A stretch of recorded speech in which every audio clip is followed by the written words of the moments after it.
Title: When Loyalty Wears a Mask. My name is Sarah Johnson, and for the longest time, I believed my life was perfectly in place. A steady, loving marriage. A beautiful home nestled in the suburbs. A cheerful 9-year-old son. And a best friend I trusted with every corner of my heart. Laura Mitchell had been in my life since our college years. She was a one-eyed message at 2 a.m. when anxiety wouldn't let me sleep. She stood by me at my wedding as my maid of honor, comforted me through every storm, and celebrated nearly every adult milestone by my side. She wasn't just a friend. She felt like family, like the sister I never had. So, the idea that she could betray me in the worst way imaginable? Unthinkable. But it didn't happen all at once. It started with subtle shifts, the kinds of things only a woman's instincts can truly sense. One evening, during a dinner party we hosted, I noticed Lauren lingering on Michael a little too long with her gaze. She laughed just a bit too hard at one of his corny jokes. When she complimented the food, her hand casually brushed his shoulder. I told myself not to overanalyze it. Maybe I was imagining things. But the uneasy feeling didn't go away. In the weeks that followed, Lauren practically became a regular in our home. She'd pop in without notice, carrying lattes or warm, homemade cookies. She began inserting herself into our movie nights, always making sure to sit beside Michael on the couch. Her appearance changed too. More makeup, styled hair, and outfits that screamed date night, even though she wasn't dating anyone. One night after she'd left, I turned to Michael. "Have you noticed anything odd with Lauren lately?" I asked. He looked confused. "Odd how?" "Just how she's been around you," I replied. He shrugged. "She just went through a breakup. Maybe she's feeling a little lost." I nodded like I accepted the explanation, but inside, my gut wouldn't quiet down. I decided to talk to Lauren gently. While we were walking to the park one afternoon, I brought it up. "Look, I might be completely off base," I said carefully, "but it seems like you've been overly close with Michael lately. Maybe too close." She gave a quick, nervous laugh. "Sarah, really? Michael? I've known him forever. Same as you. He's your husband. That's ridiculous." I wanted to believe her. I really did. But the warning signs kept stacking up. Then came the night that flipped everything. Lauren called me sobbing. Her lease was ending, and her ex had left her drowning in debt. She asked if she could stay with us for a few weeks until she got back on her feet.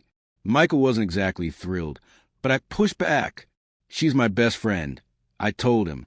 "She needs help." So we welcomed her into our home. At first, everything seemed fine, but it didn't take long before things shifted.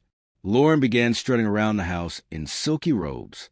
She'd linger around Michael while he cooked, praising him for every little thing. She even handed him her purse one day and asked him to fix a loose strap, a task that didn't exactly need help. Another time, right in front of me, she complained about a sore neck and asked Michael for a shoulder massage. That evening, while sitting across the dinner table from her, I locked eyes and said, "For someone who's supposedly overwhelmed, you seem awfully interested in my husband." She blinked, then gave a nervous laugh. "Oh, come on. It's just me being playful. You know how I am." But I didn't smile. I needed to see just how far she was willing to take this. That night, I told Michael everything.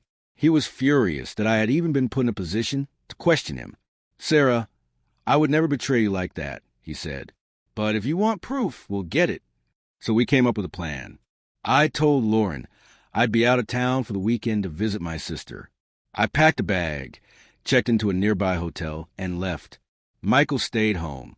What Lauren didn't know was that we had already installed cameras in the main living spaces, originally for our son's safety. That night, I watched the footage from my hotel room. Lauren put on one of my robes, poured 2 glasses of wine, and cozied up beside Michael on the couch. The conversation started off harmless, but then she leaned in. "Michael, I've always admired you," she said softly.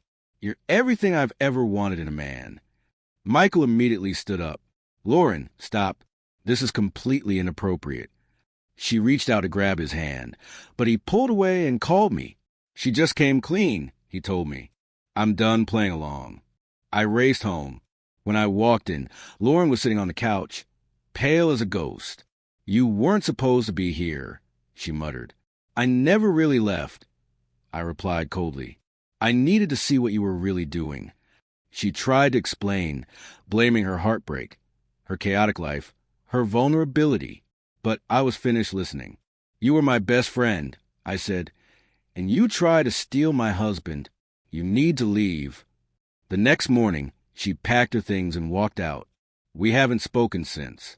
It took months for me to process it all. I lost someone I thought would be part of my life forever. But I gained clarity. I learned to trust my intuition. I became more open with Michael, the person who never gave up on us. Our marriage is stronger now. We've drawn clear lines, not just with others, but between each other. We've seen how fragile trust can be, but also how strong it becomes when it's protected. Yes, Lauren had feelings for my husband, but by letting her stay, I saw her for who she truly was. And in doing so, I saved my marriage.